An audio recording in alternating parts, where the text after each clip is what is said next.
En République démocratique du Congo, la situation de la santé maternelle est alarmante ces derniers mois. Plusieurs femmes meurent de leur accouchement ou encore des bébés qui meurent lors de leur naissance. C'est le cas de Karine Kyungu, habitant le quartier Luoshi, dans la ville de Lubumbashi, province du Haut-Katanga, qui a failli mourir en donnant naissance à un triplé pour la 5e fois dans l'espace de 6 ans, soit près d'une naissance chaque année. Et pourtant, elle n'a que 25 ans. Elle a eu sa première grossesse à l'âge de 19 ans. Son mari et elle n'ont aucun emploi rémunérateur.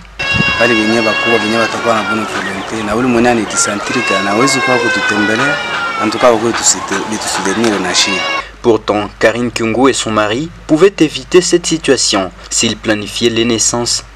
Selon l'Organisation mondiale de la santé, la planification familiale protège les femmes, en particulier et jeunes adolescentes, de risques que peuvent représenter les grossesses pour leur santé. Le planning familial ou la planification familiale, c'est l'ensemble des moyens qui permettent à un couple d'avoir un enfant lorsqu'il le désire, d'avoir des naissances désirées. Grâce au planning familial, on peut assurer des naissances désirées. D'où l'importance d'expliquer aux femmes les méthodes contraceptives, explique Dr Ami Abel. Les méthodes, il y en a qui sont réversibles. Ça veut dire, lorsqu'on applique ces méthodes, il y a possibilité que la femme ou l'homme qui a accepté l'autre méthode puisse reprendre sa capacité de reproduction, avoir à nouveau la possibilité de concevoir, d'enfanter ou d'engendrer, de rendre une femme enceinte. C'est possible.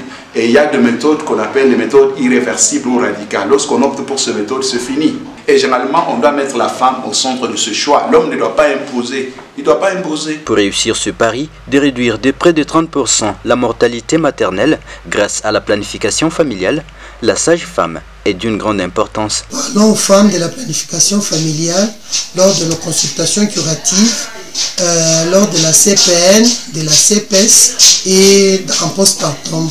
Les femmes adhèrent massivement à la planification familiale. Vous savez, du fait qu'on a essayé un peu d'expliquer aux femmes, on a brandi, on a donné les côtés positifs, les avantages de la planification familiale. La planification familiale présente plusieurs avantages à la femme, au nouveau-né, à la famille et à la communauté. Un homme normal, une femme normale, devrait avoir un enfant quand il le désire, quand elle le désire. C'est ça l'objet du planning familial. Et puis, ça permet de gérer le budget. Quand on a trop d'enfants, c'est beaucoup de dépenses. L'école, les biscuits, les habits, à manger. C'est pas facile, hein?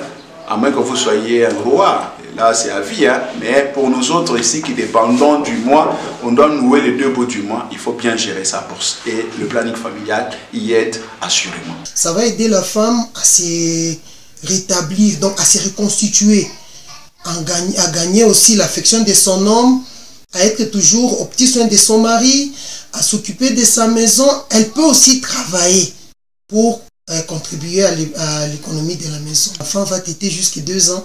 L'enfant va gagner l'affection maternelle. Cet enfant-là va s'épanouir comme il se doit. Les leaders d'opinion doivent s'investir pour expliquer aux femmes et aux hommes pourquoi planifier ces naissances. Les chrétiens, lui, il a tout le temps des enfants. Chaque année, chaque mois, chaque année, un enfant. Chaque année, un enfant, un enfant, un enfant, un enfant, un enfant, un enfant. C'est la pauvreté. Puis c'est la pauvreté. C'est une maternité à payer. Une layette à payer. Alléluia. L'hôpital à payer. Et si ta femme travaille, est-ce qu'elle va bien travailler? Elle ne va pas bien travailler. Elle ne va pas bien travailler. N'ayez pas honte qu'on vous dise ça. Ça fait partie de la richesse. Savoir avoir des enfants quand on veut. Regardez bien. Les riches ont les enfants quand ils veulent. Les pauvres en ont quand ils n'en veulent pas. Partant de certaines réalités de la vie.